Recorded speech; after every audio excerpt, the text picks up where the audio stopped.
Hey, Belgian Cheerio back on another episode of the Roundup series where I talk about multiple things in regards to the Second Amendment. I don't go into great detail, but rather I just big picture it. The series more attentive for those who maybe don't have a lot of time on their hands, but still want to stay informed around the Second Amendment. Today on the Roundup, we're going to be talking about the bipartisan background checks act that has been submitted. Gun control in Michigan, a good bill out of Illinois, and a great letter sent by the Attorney General of Montana to Joe Biden. Okay, we're going to get into all that on the Roundup right now. Okay, so up first, we're going to be talking about the Bipartisan Background Check Act of 2023. Okay, yes, you heard it right there. It is bipartisan. That means the rhinos are at work on this one, okay? Unfortunately, we do expect every session for a background check bill to be submitted. It always is, right? So we expected this. The reason I'm talking about this and the reason I'm talking about all these bills, weekly on the Roundup that are being submitted is it's good for all of us to know what's being submitted, good and bad, around the Second Amendment. That's why I've been talking about a lot of them here on the Roundups. It's good to know. Keep it in the back of your mind. Just have it there. Know about it, right? Be aware of it. So this is no different. A new background check bill has been submitted. It's HR 715. Okay, this would it's federal. I don't know if I mentioned that or not. This would basically make it so that it would basically eliminate the private person-to-person transfer of firearms. So basically, if I wanted to sell a firearm to my neighbor, you wouldn't be able to do that under this bill. I can't do that anyway in my state, but federally and in most states, you could walk over, sell a firearm to your neighbor, good to go. This would eliminate that. All firearm sales, person to person, whatever, would have to be done through an FFL, which would mean if you wanted to sell a firearm to your neighbor, you would both have to go into an FFL. They would have to fill out a 4473, which you'd be charged for you'd have to pay a transfer fee. In order to sell any firearm in any manner, with some exceptions, probably for family members and whatnot, but not good. Unconstitutional. Be aware of it. That's really all there is to say on that, so I'm gonna move on. Okay, so right now we're gonna be talking about Michigan. Okay, the state of Michigan. Now, of course, as I'm sure we're all aware, earlier this week, there was a shooting that took place at Michigan State University. Horrible situation, right? Tragic. I'm not going to sit here and suggest otherwise. But, as it usually goes for these Democrats, the whole never let a tragedy go to waste situation is at play here, okay? So, Democrats in Michigan now, following that, are in the midst of a huge push to get a lot of gun control passed, all right? So, as we know, Michigan was already looking to take things from bad to worse around gun control this session. Well, now they're looking to do it quicker, all right? So, if you live in Michigan, you got to keep all this in mind.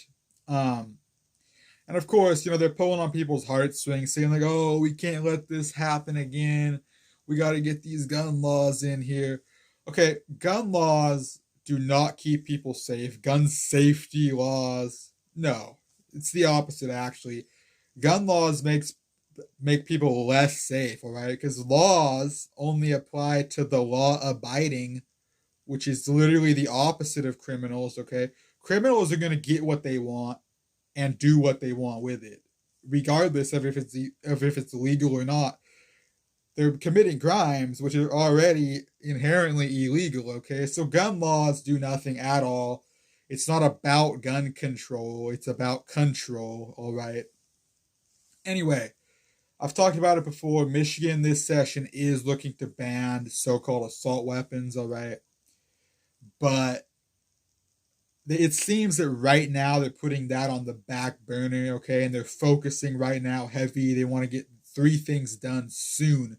Universal background check. Universal background check leads to registry. Registry leads to confiscation. No good, okay? Safe storage requirements. Yes, the government wants to tell you what to do in your own home with your own items. No good, all right? And then last is extreme risk protection order laws, which we'll talk about red flag laws, okay? Obviously no good either. So those are the three things they're focusing on right now. They want to get those done soon in Michigan. So if you live in Michigan, keep all that in mind. Do what you feel you need to do, even though there probably isn't much. These will unfortunately probably pass in Michigan. So is what it is. Going to move on from this topic though. Up next, we're going to be talking about a surprisingly good bill out of Illinois. Okay, that's not something you hear every day. Anyway, I'm going to start by saying this isn't going to pass in Illinois. At least I don't think it will. That Illinois has got a Democrat supermajority, so I don't see this passing. That's not really why I'm talking about it. What I am talking about is Senate Bill 2106 out of Illinois. Okay, and to make it very simple, this bill basically means that these politicians who want to ban certain items, whether it be so-called assault weapons, so-called high-capacity magazines, or anything else that an anti-gunner may try to ban, this bill basically means these people have to know what the hell they're talking about in order to try and ban it. Okay, so well, in Illinois, they've got lots of requirements around being able to own firearms. They've got permit to purchase, right? They got training requirements, and more, right? So this basically means that any politician looking to ban anything related to firearms in the state would have to undergo those requirements that any citizen would have to undergo in order to get a firearm. So yeah, like I said, it basically does mean these people need to know what the hell they're talking about before they try to ban it. Because as we know, they often don't, right? There's all these anti-gunners out here saying wild things that just don't make sense. They don't mean nothing, right? They don't make sense. These people just don't know what they're even talking about. They don't know anything about firearms, right? So this basically looks to get that out of there. Basically, don't be so ignorant. Know what you're talking about before you try to ban something. And I think that's really good. I think this is a really good idea. Now, like I said, I don't think this will pass in Illinois, but I would like to see this similar bill submitted in other states, maybe more moderate states that actually might be able to pass something like this. It'd be nice to see a federal bill similar to this submitted. We'll see. Anyway, like I said, I don't think it'll pass in Illinois. I do think it's a good idea that's being put out there in this. That's why I wanted to talk about it. That's really all I have to say about it, though. So, anyway, if you live in Illinois, though, you could at least try, but it's probably not worth it. Anyway, that's really it for this. Okay, last but not least, yes, I saved the best for last, as I often try to do. Okay, well, today we're gonna be, or right now we're gonna be talking about a letter sent to Joe Biden, the White House, from Austin Knudsen, Attorney General out of Montana. Okay, now I ripped through the letter. It's a good letter, really refreshing, nice to see. You can check it out if you want. But to break it down simply, okay, it basically says that Joe Biden. Okay, it basically tells Joe Biden to stop trying to ban so-called assault weapons. Okay, he makes the point that he keeps pushing for an assault weapons ban, but he can't even define that. And he says that's by design, which I also agree with that. Um, obviously he says it's unconstitutional, that he needs to stop, which yes and yes. And yeah, just he doesn't know what he's talking about. He's being unconstitutional. A stop is the main point around Joe Biden trying to ban so-called assault weapons, among other things. But that's the large point.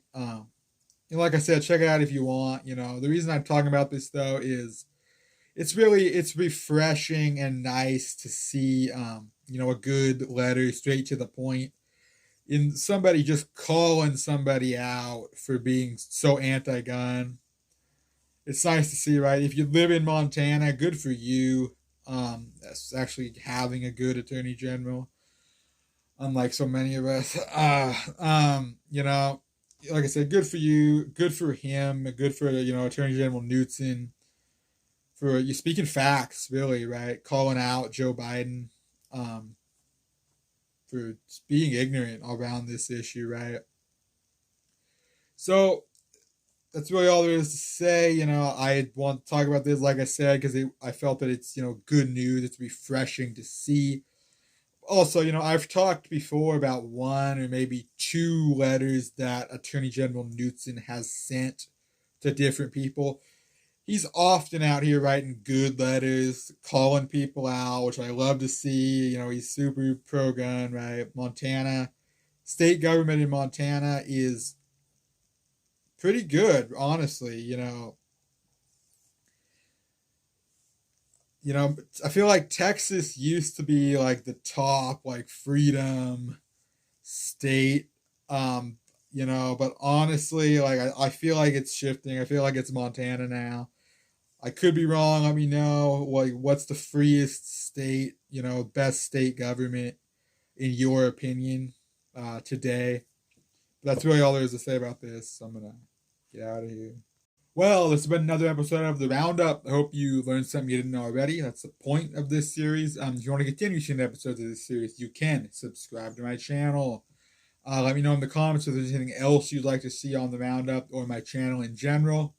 That's all I have for this week, so I'm gonna get out of here. Goodbye.